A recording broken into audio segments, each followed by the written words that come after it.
அனைவருக்கும் வணக்கம்.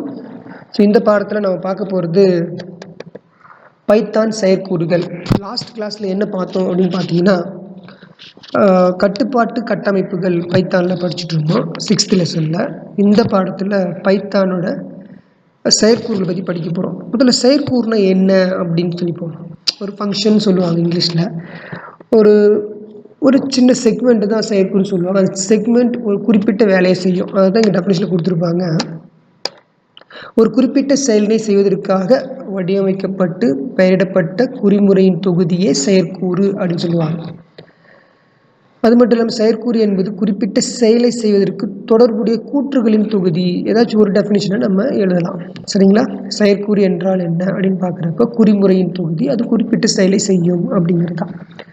அது மட்டும் இல்லாமல் கூற்றுகளின் தொகுப்பு, அதுவும் ஒரு குறிப்பிட்ட செயலை செய்யும் அப்படிங்கிற 2 points.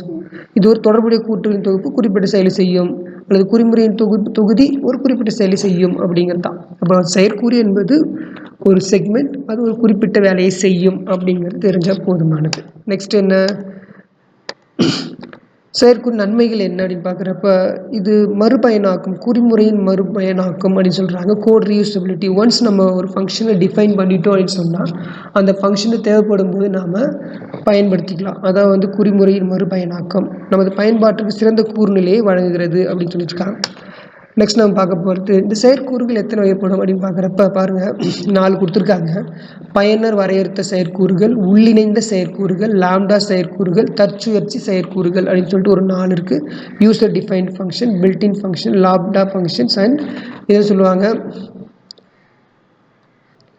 a function call its by itself is called அப்படின்னு சொல்லுவாங்க. தற்சுழற்சி செயற்கூறுகள் அப்படிங்கிறது ஒரு ஃபங்க்ஷன் தன்னைத்தானே அழைத்து கொண்டால் அதுக்கு பேர் என்னது? தற்சுழற்சி செயற்கூறுகள் அப்படின்னு சொல்லுவாங்க. வாங்க 1 by 1 பார்க்கலாம். ஃபர்ஸ்ட் அப்படின்னு பார்க்குறப்ப பயனர் வரையறுத்த செயற்கூறுகள் மற்றும் உள்ளிணை செயற்கூறுகள். இந்த ஸ்லைடில் 2 செயற்கூறு பற்றி படிக்க போகிறோம். ஒன்று, பயனர் வரையறுத்த செயற்கூறுகள்னால் என்ன? பயனர் தன் தேவைக்காக வரையறுத்த செயற்கூறுகள், அதை சொல்லுவாங்க. பயனர்கள் தாங்களாக வரையறுக்கும் செயற்கூறுகள் பயனர் வரையறுத்த செயற்கூறுகள் என்றாங்க. ஃபார் எக்ஸாம்பிள் ஹெலோ அப்படிங்கிறது பாருங்கள். டெஃப் அப்படிங்கிறது ஒரு ஃபங்க்ஷனை டிஃபைன் பண்ணும்போது டெஃப்னு போட்டு, டெஃப்ங்கிறது கீவேர்ட்ஸ் போட்டு அந்த ஃபங்க்ஷன் பேர் எழுதி ஓப்பன் ப்ராக்கெட் க்ளோஸ் ப்ராக்கெட் கொடுக்கணும். இதுதான் ஃபங்க்ஷனுக்கான வரையறை. பார்த்திங்கன்னா ஹெலோ அப்படிங்கிறது நானே என்ன பண்ணிட்டு இருக்கோம், நம்மளே ஒரு ஃபங்க்ஷனை டிஃபைன் பண்ணுறோம். அதை சொல்கிறாங்க பயனர் தாங்களாகவே வரையறுக்கும் செயற்கூறுகள் பயனர் வரையறுத்த செயற்கூறுகள் அப்படிங்கிறது தான். நெக்ஸ்ட் உள்ளிணைந்த செயற்கூறுகள் அப்படிங்கிறது என்னென்னு பார்த்தீங்கன்னா, பைத்தானில் ஃப்ரீ டிஃபைன்டாக பண்ணிச்சு. ஃபார் எக்ஸாம்பிள் பிரிண்ட் அப்படிங்கிறது பைத்தான்லேயே ஃப்ரீ டிஃபைன்டாக பண்ணியிருக்கிற ஒரு செயற்கூறு. மின்னு மேக்ஸ் இதெல்லாம் பார்த்தீங்கன்னு சொன்னால் என்னது? உள்ளிணைந்த செயற்கூறுகள் அப்படின்னு அர்த்தம். நெக்ஸ்ட், லாம்டா செயற்கூறுகள்லாம் என்ன?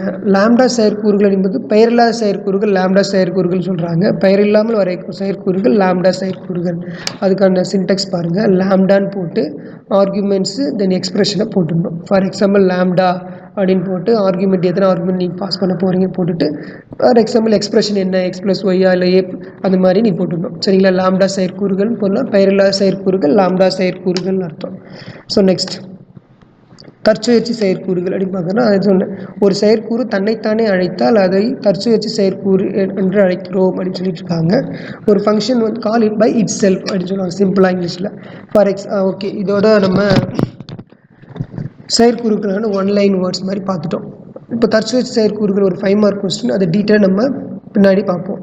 அடுத்தது பார்த்தீங்கன்னா, எப்படி ஒரு ஃபங்க்ஷனை டிஃபைன் பண்ணுறது அப்படின்னு பார்த்தீங்கன்னா பாருங்கள், டெஃப்ங்கிற கீவேர்ட் இருக்கணும். ஃபங்க்ஷன் நேம் நம்ம சொன்னோம், def then function name hello, parameter 1 parameter எத்தனை பேராமீட்டர் 1 இருக்கலாம், தென் க்ளோஸ் பண்ணிவிட்டு பண்ணிடணும்.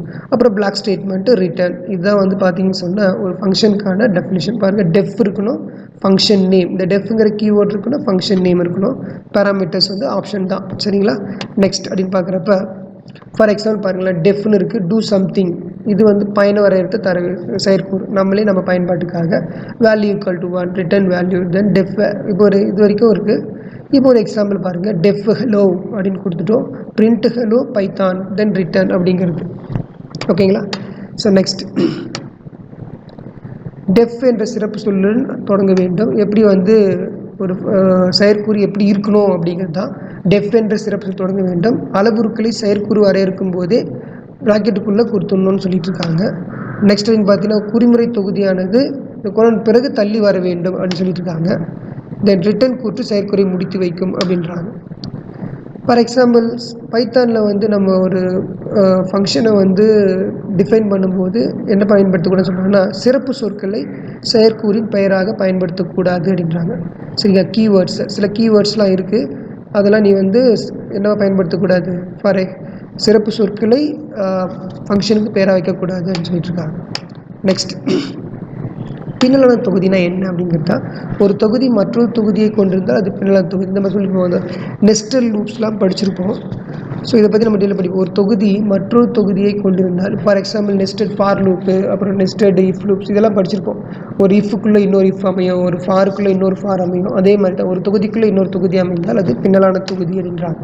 அடுத்தது, முதல் தொகுதியின் கூற்றுகளை ஒரு தத்தல் எழுதணும், ரெண்டாவது தொகுதியின் கூற்றுகள் 2 தத்தல் எழுதணும். 1 மார்க் கொஸ்டினில் கேட்கலாம், பார்த்துக்கோங்க. ஒரு முதல் தொகுதி எழுதுறேன்னா ஒரு டேப் போட்டு எழுதணும், அடுத்தது ரெண்டாவது டேப் இன்னொரு 2 டேப் அடித்து எழுதணும் அப்படிங்கிறது தான். ஸோ அடுத்து நம்ம பார்க்குறது பயண வரையறுக்கும் செயற்கூறின் நன்மைகள் என்னென்னு பார்க்குறோம். ஒரு நிரலை சிறு தொகுதியாக பிரிக்க, குறிமுறையின் மறுபயனாக்கம், செயற்கூறுகளின் செயல்பாடுகளை மாற்றம் செய்ய அப்படின்னு சொல்லிட்டு இருக்காங்க.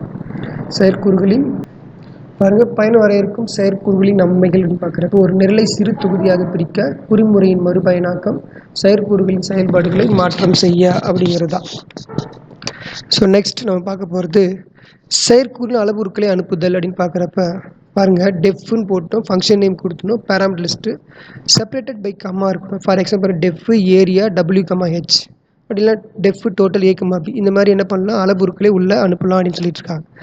ஸோ நெக்ஸ்ட் நம்ம பார்க்குறது அளவுருக்கள் செயல் உறுப்புகளுக்கு என்ன வித்தியாசம் அப்படின்னு பார்க்குறப்ப பார்த்தீங்கன்னா, அளவுருக்கள் செயல் உறுப்புகள் ஆக்சுவலி நம்ம ரெண்டுமே ஒன்றா தான் படிச்சுட்டு இருப்போம், but slightly different is there. அளவுருக்கள் என்பவை செயற்கூறு வரையறையில் பயன்படுத்தப்படும் மாறிகள். செயற்கூறு டெஃபினிஷனில் எதை பயன்படுத்தியோ அதுதான் அளவுருக்கள்.